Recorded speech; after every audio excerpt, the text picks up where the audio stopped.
welcome back. In this video I'm going to show you how to make this really simple and easy shelf liner wreath.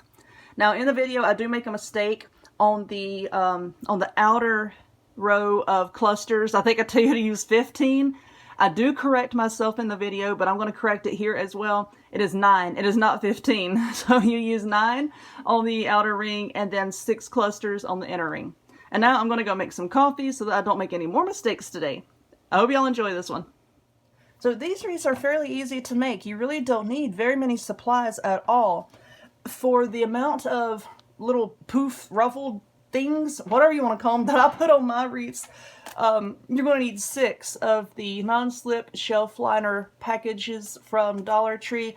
My Dollar Tree has like this light color, like an ivory color. Then they have a light brown, a dark brown, and every now and again they'll have black. So when they get the black in, I grab a couple rolls of that. Walmart has it, Ollie's, Big Lots. I mean, pretty much any store that sells kitchen stuff will sell this shelf liner.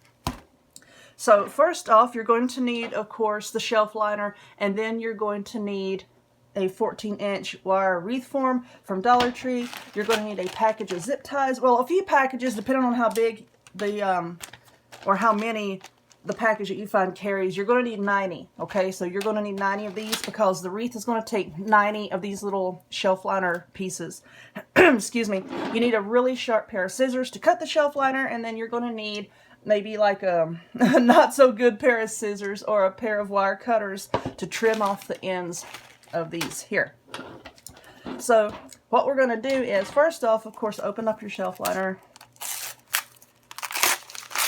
And I know this might be kind of hard to show y'all because of my camera angle, and I'm sorry. But first off, what you want to do is unroll it completely. Sometimes you just grab the end there, just unroll it completely. Like I said, I apologize for this weird angle. I got limited space here. And then you want to fold it in half. Like that. See how I just folded that in half? And now back here on this end, where your fold is, you're going to cut this in half. And this is where it could get a little tricky because the point of your scissors kind of sometimes wants to stick like in the little holes of your liner here. So just be careful when doing this. And I say to use really sharp scissors on this because if you use a dull pair, sometimes it just won't cut through, and then it rips and wrinkles, and then you're just going to get mad at yourself for not having sharp scissors. So just use sharp ones to begin with. Okay, so now that you've cut that in half, I'm just going to take one piece of it and just lay it off to the side just to get it out of our way. Y'all gotta excuse my voice. Y'all know I've been moving, and the past few days it's been rainy and nasty, and now my throat's bothered me again. This weather, right? So now I'm going to take the other piece and fold it in half again. This does not have to be exact. Don't worry if it's exact. What in the world is that? That's what I like about these wreaths. They're kind of, I don't want to say raggedy, you know, like kind of uneven looking a little bit. Kind of lends to the rustic charm. Okay, now we're going to cut this piece in half again. Cutting, cutting, cutting. Isn't this exciting watching me cut things?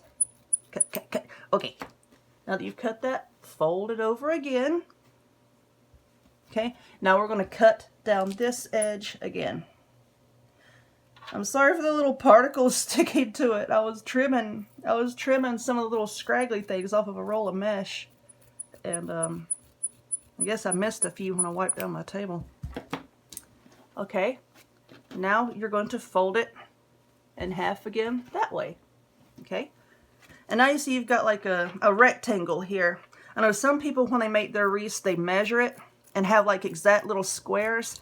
That takes so long to measure it. I just fold it and cut it until I get these little rectangles. Okay, now we're going to attach them to our form.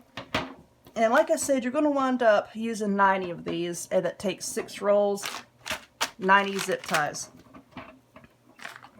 And to attach them, you're just going to take one piece, and it's really your preference as to how you gather these up. I'm going to go ahead and get out a zip tie. it's really your preference. If you want your wreath to be more compact, start at the short end here, and then you just want to gather it. Gather, gather, gather. Let's all gather. Okay. Until it looks like a little bow tie, like this. Now, if you gather it the way I showed you, it will give you a more compact wreath. If you want your wreath to be kind of looser and more flowy, I guess you could say, you want to lay your rectangle this way, and then just start gathering it like this. See, and there's still your bow tie shape, but see, it's going to be a lot longer so that it's not going to be as tightly packed once you get your wreath form full. I like mine to be a little on the compact side. So I'm just going to gather mine like this. Just get our form over here. Okay, now take your zip tie and just go around the center of your little bow. It looks like this. And now we're going to start not on this outward one, but on this second little rung here. Just put your zip tie around it like that.